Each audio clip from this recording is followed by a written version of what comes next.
একজন মেয়ে তার পিতার সম্পত্তির অংশ কয়ভাবে পেয়ে থাকে?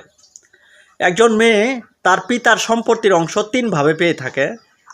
যদি একটি মাত্র মেয়ে থাকে সেক্ষেত্রে এক ধরনের অংশ পায়। যদি একাধিক মেয়ে থাকে সেক্ষেত্রে একভাবে অংশ পায়। যদি ছেলে মেয়ে উভয় থাকে সেক্ষেত্রে একভাবে অংশ পায়। 1961 সালের মুসলিম পারিবারিক আইনের বিধান অনুযায়ী মৃত ব্যক্তির উত্তরাধিকারগণকে 3 শ্রেণীতে ভাগ করা হয়। অংশীদারগণ, অবশিষ্ট ভোগীগণ, দূরবর্তী আত্মীয়গণ। প্রথমে অংশীদারদের অংশ দেওয়া হয়। অংশীদারদের অংশ দেওয়ার পর তারপর অবশিষ্ট ভোগীদের অংশ দেওয়া হয়। অবশিষ্ট ভোগীদের দেওয়ার পর যদি কোনো সম্পত্তি থাকে সেক্ষেত্রে দূরবর্তী আত্মীয়গণ পান।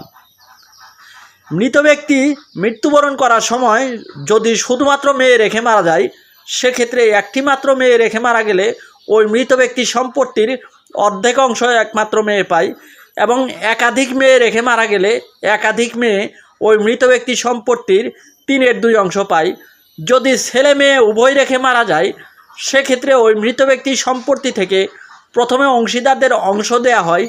অংশীদারদের অংশ দেওয়ার পর যে সম্পত্তি থাকে সেই সম্পত্তি অবশিষ্ট ভোগী হিসেবে মৃত ব্যক্তির ছেলে ও মেয়ের মধ্যে বন্টন করে দেওয়া হয়।